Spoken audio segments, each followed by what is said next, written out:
chocolate. Aí a mãe diz, não pode, porque vai ter dor de barriga. Tem problema não. Tem problema não. É meu. Então a criança é focada no imediato, no prazer, na coisa gostosa, na felicidade naquele primeiro nível. Bom, a criança, se tiver sorte, tem um mentor que faz o papel do cognitivo. Então é o cognitivo que tem que pensar no futuro. É o cognitivo. As consequências. As consequências. Tá? Então, e aí entra dois tipos de cognitivos. O pai mentor, tocando o pai como exemplo, o pai mentor e o pai que não é mentor. O pai que não é mentor diz, você não faz porque eu não quero. Eu sei o que é melhor para você e você não tem que pensar, obedeça. Eu é que defino o que é bom para você. Você, criança, obedece e ponto final. Bom, o mentor não pode morrer.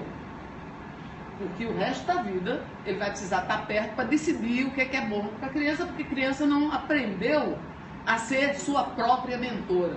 Então, o mentor, ele não só toma a decisão, mas ele explica, ele estimula a criança a raciocinar, a levar em consideração diversos aspectos, ele dá atividades desafiadoras, ele dá a oportunidade de vivências diferentes para a criança começar a dizer, dá a oportunidade de empatia para a criança se colocar no lugar do outro e dizer, cara, e se fosse comigo? Olha o que aconteceu, eu não ia gostar, então talvez seja melhor assim. Então, o cognitivo, quando começa, ele é todo do mentor, mas o mentor vai ajudando o mentorado a desenvolver. Então, a cada etapa do processo, o mentorado assume mais um pouco do seu cognitivo. Quando o indivíduo é adulto, o cognitivo passa a ser o próprio mentor do indivíduo. Então, eu gosto dessa imagem. Digamos que o M maiúsculo é o mentor. Então, quando a gente é pequeno, o mentor é tudo e a gente é assim, uma coisinha. E depois, o mentor vai diminuindo e a gente vai aumentando. Quando nós somos adultos, o mentor é mais uma lembrança, é mais algo que você internalizou. É a lembrança do meu avô, da minha avó, do meu pai.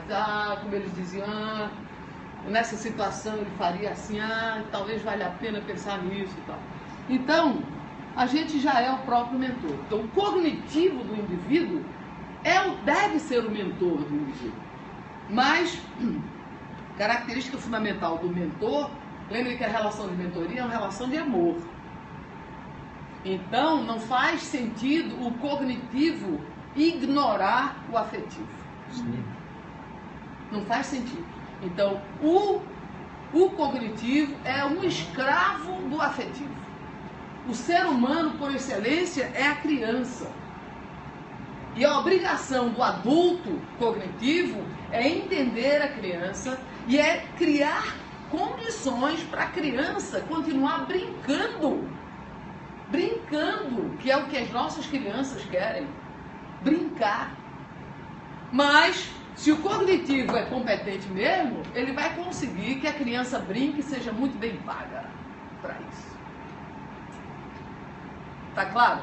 Então, o cognitivo tem a obrigação de dizer, o que é que eu gosto? A minha criança gosta de fazer o quê? Gosta disso aqui. Então, vamos construir uma carreira de tal maneira que eu continue brincando, mas que essa brincadeira agregue valor para outras pessoas ao ponto de elas pagarem para eu brincar. É isso que eu faço. Pagarem para eu brincar. Estou pagando para eu brincar. E aí nem sabe. Eu pagaria. Mas não me pagam para eu brincar, eu acho ótimo. Tá? Então, e aí, no momento em que, voltando à questão da motivação, então, a intensidade vem daqui, do balão da felicidade, do afeto, da energia, da felicidade que você é capaz de acumular. A intensidade, né? Da felicidade. Por isso que felicidade dá lucro. Porque você só produz se você tiver motivação e você ter a motivação da felicidade que você acumula, da energia. Isso é capital psicológico, capital emocional. Mas você precisa de uma direção. Você precisa usar essa felicidade para alguma coisa que lá na frente lhe permita ter uma aposentadoria, né? que lhe permita um dia parar de trabalhar se você tiver afim, ou se você adoecer, você ter uma reserva. Então você precisa ter um componente lógico de direção. É o papel do cognitivo. Enquanto você é criança, deve ser o mentor ou a mentora. Quando você é adulto, você não deve precisar mais de mentores externos. O cognitivo é o seu mentor. É o seu. Mas esse mentor tem que estar conectado com a intensidade, porque ele pode ter toda a direção, ele pode ter o GPS melhor do mundo. Se ele não tiver combustível, ele não vai a lugar nenhum. Isso. Eu sei exatamente onde é, eu tenho os mapas. Cara, eu tenho tudo. Eu só não tenho combustível para chegar lá. Então eu fico por aqui mesmo. Então, e persistência.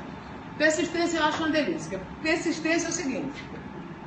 Persistência significa que mesmo frente ao fracasso, você precisa ser capaz de continuar. Fabi está aqui online. Ai, beijo, Fabi. Beijo, filhota. Então, isso aqui te dá intensidade. Agora, imagina, eu gosto desse cenário. Imagina o balão da felicidade. É ali que você acumula energia.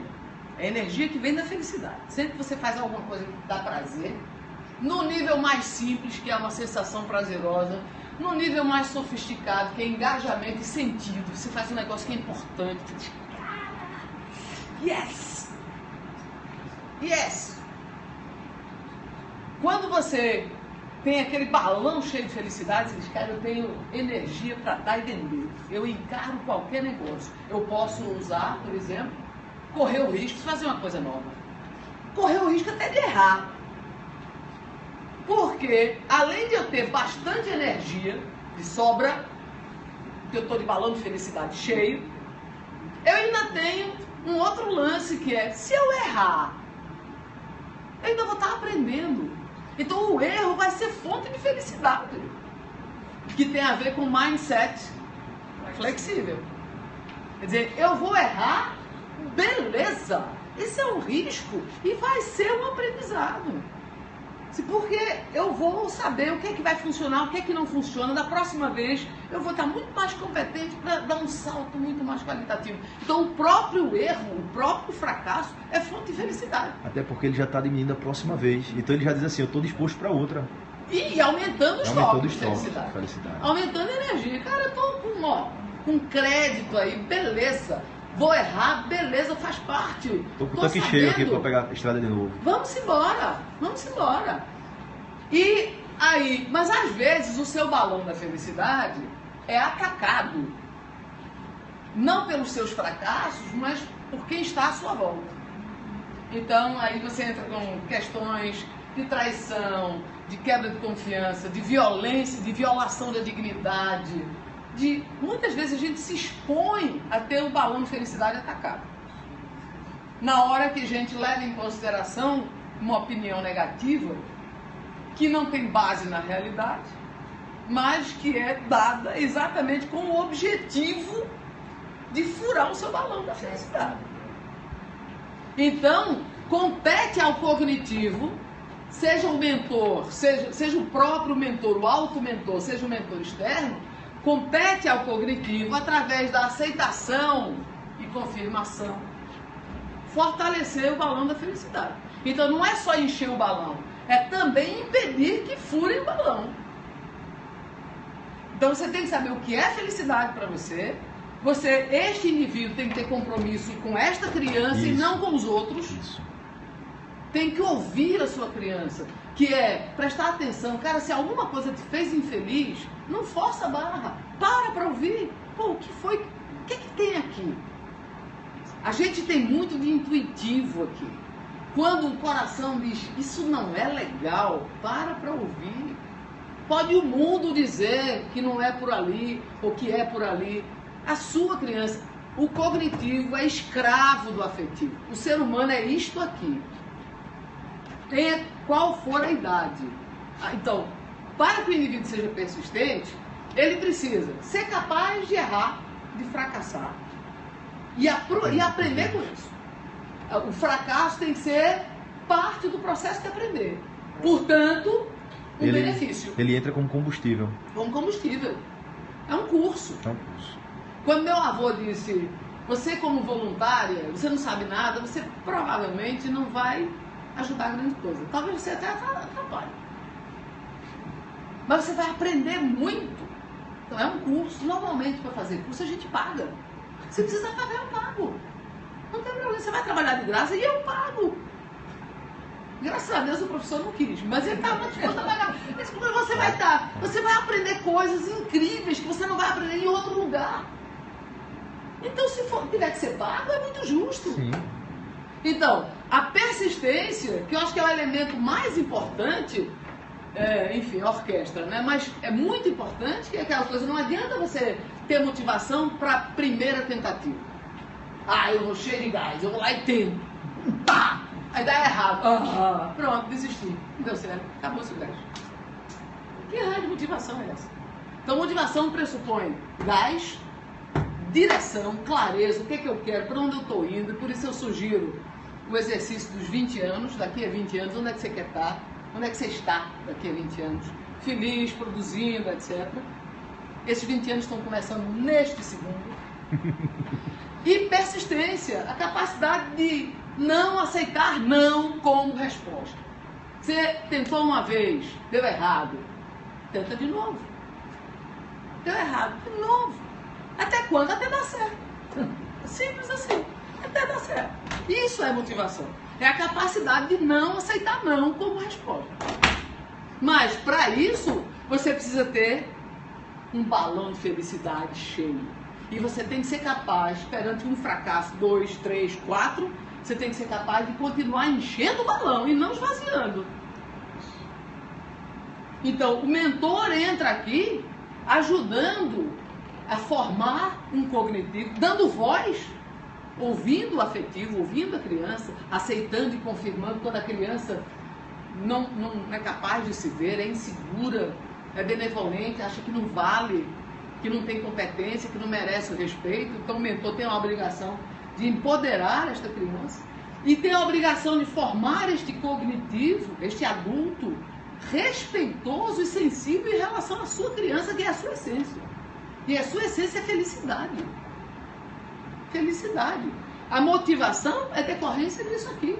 Se você está feliz e se você sabe para onde está indo, motivação não é problema. Agora, os gestores não entendem isso aqui e acham que podem atuar direto aqui. Isso. Não, agora eu vou lhe motivar. Precisamos motivar. Você vai me motivar como, meu amigo? Como se isso? você não está no meu cognitivo, nem está no meu afetivo. Isso. Não importa, porque eu motivo o meu corpo. Você só tem dois caminhos. Você atua primeiro respeitando as pessoas, criando um ambiente de dignidade, um ambiente onde as pessoas se sintam respeitadas, se sintam acolhidas, se sintam queridas. Mentoria é uma ferramenta maravilhosa. E estabeleça regras de respeito a essa felicidade. E aí você vai ter uma situação como a do Márcio Ferreira, que ele demonstra com evidências cabais de que felicidade dá lucro mesmo. Márcio Fernandes. Márcio Fernandes, da Electro. O Simon Sinek, ele fala sobre isso numa palestra, uma primeira palestra, não a mais recente, sobre motivação. Ele fala, é basicamente sobre isso, ele fala sobre propósito.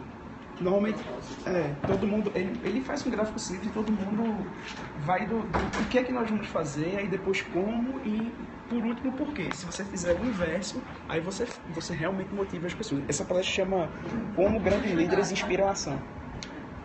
Que legal, que legal. Manda pra gente. Tu manda. Legal. Remédio, é verdade. Palestrante também toma remédio. E ainda faço merchandising aqui, ó. Agora vai ganhar dinheiro agora. Mas enfim. Então, faz sentido? Faz demais. Total. Bom, são 6 horas, daqui a pouco a gente vai ser expulso. Tchau, Então, Periscope. tchau, corações, gente. Beijinho. Toca na tela, Vai tocando na tela, toca na tela. Toca na tela e muitos corações, muitos Aí você corações. escolhe qual é a sua cor. Faz corações aí. Legal. Deixar aí o pessoal do Periscope, Ok. Félix.